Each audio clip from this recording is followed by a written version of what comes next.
Quand a été la dernière fois que tu as été profondément attristé par ton péché et que tu as demandé pardon à Jésus pour avoir fait quelque chose qui va à l'encontre de sa parole? Malheureusement, de nombreux chrétiens normalisent certains péchés dans leur vie de telle manière qu'ils se refroidissent spirituellement, sans s'en rendre compte. Et pourquoi pensez-vous que cela arrive? Parce que nous vivons dans une société égoïste qui ne veut rien savoir de Dieu et pense que tout vaut la peine tant que nous nous sentons heureux. Et c'est ce genre de pensée qui fait que les gens normalisent tellement le péché, même les chrétiens. Jésus savait que tout cela arriverait un jour. Il a dit qu'avant la fin des temps, l'amour de beaucoup se refroidirait en raison de l'augmentation de l'iniquité.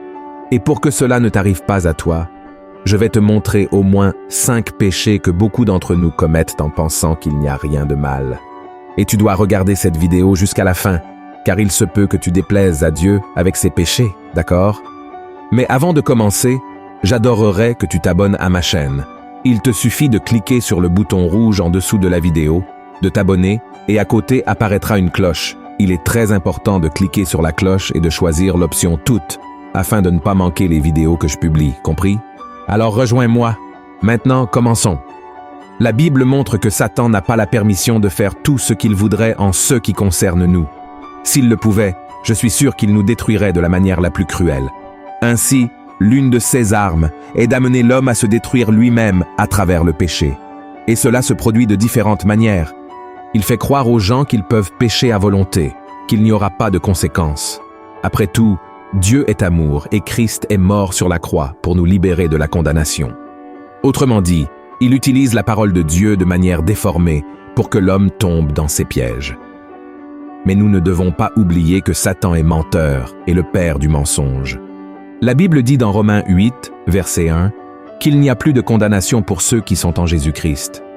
Autrement dit, ce n'est pas le péché, ce ne sont pas les personnes, rien ne peut nous ôter le salut.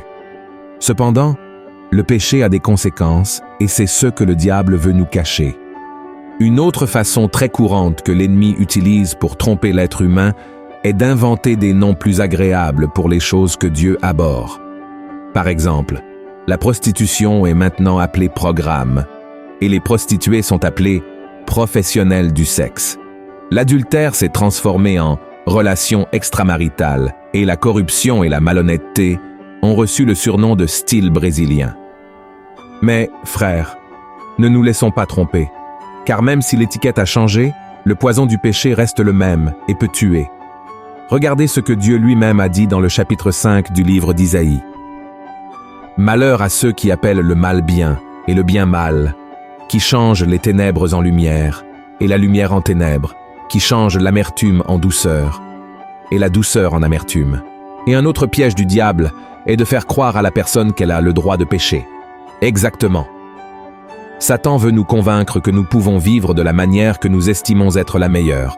Peu importe si cela va à l'encontre de la parole de Dieu.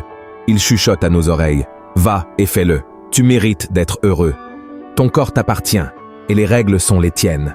Ces phrases séduisantes sont utilisées comme excuse pour divers péchés, particulièrement dans le domaine sexuel. Alors, regardons au moins 5 péchés que les chrétiens considèrent comme normaux dans leur vie. Le premier péché, proférer des paroles grossières.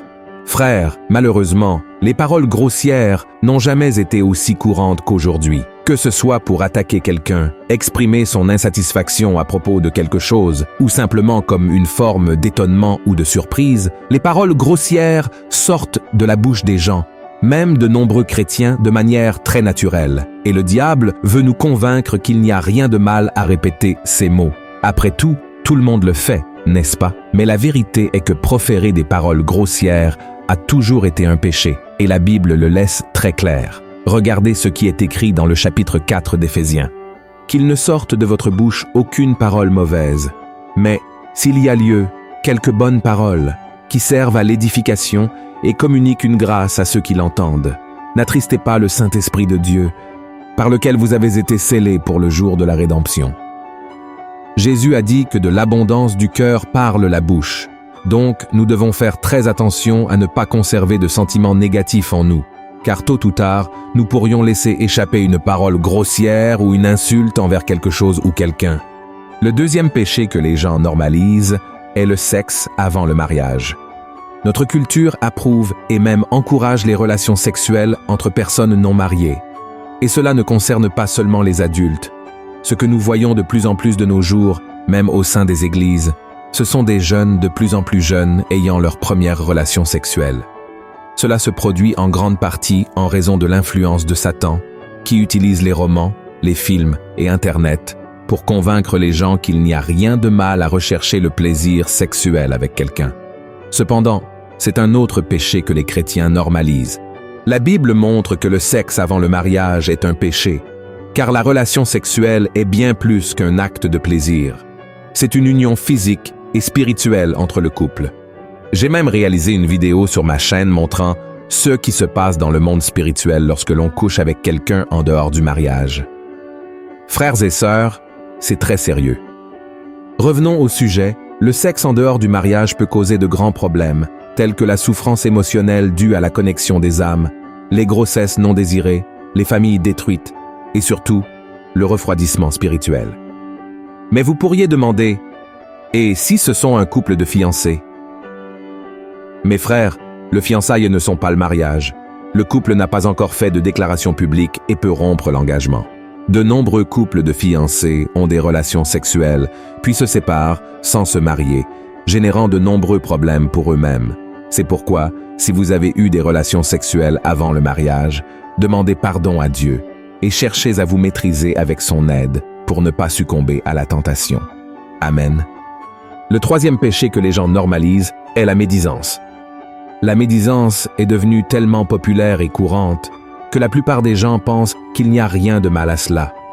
D'autres considèrent la médisance comme une faute légère, un petit péché. Mais soyons honnêtes, n'avez-vous jamais parlé mal d'un collègue de travail, d'un voisin ou de quelqu'un que vous connaissez à une autre personne? Nous avons tous succombé à ce péché et, de temps en temps, nous le faisons sans nous en rendre compte, laissant ce péché devenir quelque chose de normal. Il suffit de 5 minutes de conversation avec quelqu'un au sujet d'une autre personne pour que nous nous impliquions dans des médisances, des mensonges, des exagérations et des commentaires malveillants. Frères et sœurs, nous devons veiller sur nos paroles car c'est un péché. Dans le livre du Lévitique, chapitre 19, Dieu a dit ainsi: « Tu ne répandras point de calomnie parmi ton peuple. Tu ne t'élèveras point contre le sang de ton prochain. Je suis l'Éternel. » Ce qui peut sembler être un simple commentaire innocent sur la vie de quelqu'un peut être quelque chose de beaucoup plus sérieux. Si nous ne faisons pas attention, nous pouvons ruiner la réputation de personnes innocentes qui n'ont rien fait de mal. Et la médisance se divise en 2 types de péchés, celui de la médisance et celui de la calomnie. La médisance révèle les péchés ou les défauts de quelqu'un pour ternir sa réputation. Il se peut que ce qui est dit sur le prochain soit vrai, mais même ainsi, c'est un péché qui déplaît fortement à Dieu. Et le deuxième type de médisance est la calomnie, qui se produit lorsque nous disons des mensonges sur quelqu'un dans son dos. La calomnie a pour seul but de causer du tort à une personne, de lui nuire au travail ou de détruire une amitié, un engagement amoureux ou même une famille entière. Regardez ce que dit la Bible sur le chrétien qui considère la médisance comme quelque chose de normal dans sa vie. Si quelqu'un croit être religieux, sans tenir sa langue en bride, mais en trompant son cœur, la religion de cet homme est vaine. Le 4e péché que les gens normalisent est de croire aux signes. Beaucoup de personnes ne se lèvent pas le matin sans consulter l'horoscope pour savoir ce que leur signe leur réserve ce jour-là. Elles croient que la position des étoiles, des planètes et des astres définit leur humeur, leur vie financière et affective ce jour-là. Et si tu lis l'horoscope du jour, tu trouveras des messages du genre « Fais attention aux nouvelles amitiés qui peuvent surgir. Prépare-toi à une promotion dans ton entreprise. Quelqu'un de très spécial va croiser ton chemin.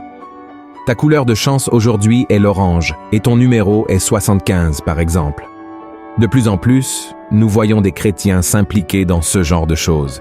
Il n'est pas difficile de trouver des personnes se disant évangéliques, mettant leur signe du zodiaque A ou B dans leur profil Instagram, Facebook, etc. Mes frères, s'impliquer avec l'horoscope est un péché? Oui.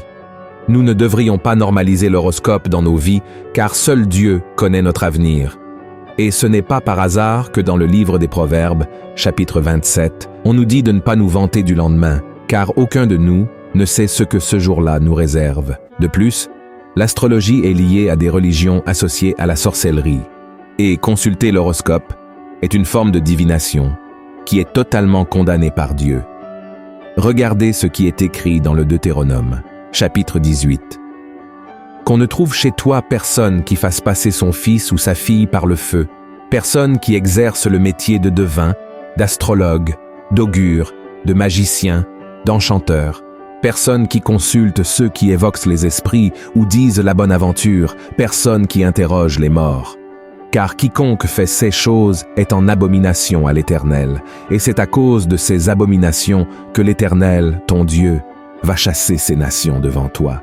Quand un chrétien consulte l'horoscope, il dit au Seigneur, « Dieu, je ne veux pas que tu veilles sur ma vie parce que ces prédictions me disent déjà tout ce que j'ai à faire. » Dans Ésaïe, chapitre 47, verset 13, il est dit que les astrologues qui consultent les étoiles et font des prédictions mois après mois ne pourront pas être sauvés car ils font confiance à un faux Dieu.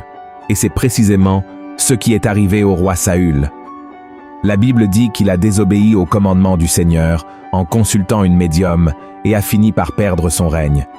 Et le 5e péché que les gens normalisent est emprunter de l'argent et ne pas rembourser.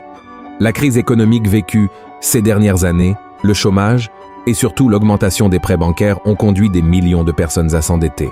Beaucoup d'entre nous, pour une raison ou une autre, finissent par exagérer dans nos dépenses et, pour respecter nos engagements, nous finissons par emprunter de l'argent. Le problème est qu'une bonne partie de ces personnes, même des chrétiens, finissent par ne pas rembourser leurs dettes. Et comme si avoir une réputation entachée ne suffisait pas, celui qui emprunte de l'argent et ne rembourse pas commet un péché. Ce n'est pas moi qui le dis, mais la parole de Dieu. Regardez ce que l'apôtre Paul a écrit. « Rendez à tous ce qui leur est dû, l'impôt à qui vous devez l'impôt, le tribut à qui vous devez le tribut, la crainte à qui vous devez la crainte, l'honneur à qui vous devez l'honneur. Ne devez rien à personne, si ce n'est de vous aimer les uns les autres, car celui qui aime les autres a accompli la loi. En effet, les commandements, tu ne commettras point d'adultère, tu ne tueras point, tu ne déroberas point, tu ne convoiteras point, et ceux qu'il peut encore y avoir se résument dans cette parole. Tu aimeras ton prochain comme toi-même. En résumé, celui qui emprunte a l'obligation de rembourser sa dette. Être endetté est un signe de mauvais témoignage. Et pire encore, lorsque la personne ne donne même pas d'explication. La personne ne dit pas qu'elle paiera un jour. Elle évite simplement la personne à qui elle doit. C'est pourquoi, honorez vos engagements. Faites de votre mieux pour rembourser, car cela plaira au cœur de Dieu. Amen? Et posez-vous toujours cette question lorsque vous demandez un prêt. Ai-je vraiment besoin de cela? Frère, l'emprunt est une affaire sérieuse. Ne le faites que si vous n'avez pas d'autre option. Une autre chose importante est de ne pas emprunter plus que ceux que vous pouvez rembourser. Celui qui le fait finit par être prisonnier de ses créanciers et peut finir dans la misère. Salomon, l'homme le plus sage de tous les temps, a dit ce qui suit à ce sujet. Le riche domine sur les pauvres, et celui qui emprunte est l'esclave de celui qui prête.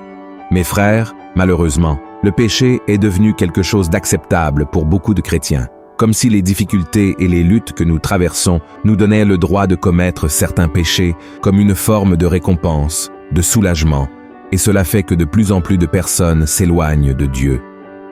La Bible dit dans 2 Thessaloniciens, chapitre 2, que, avant l'arrivée de l'Antéchrist, le monde serait pris par l'abandon de la foi.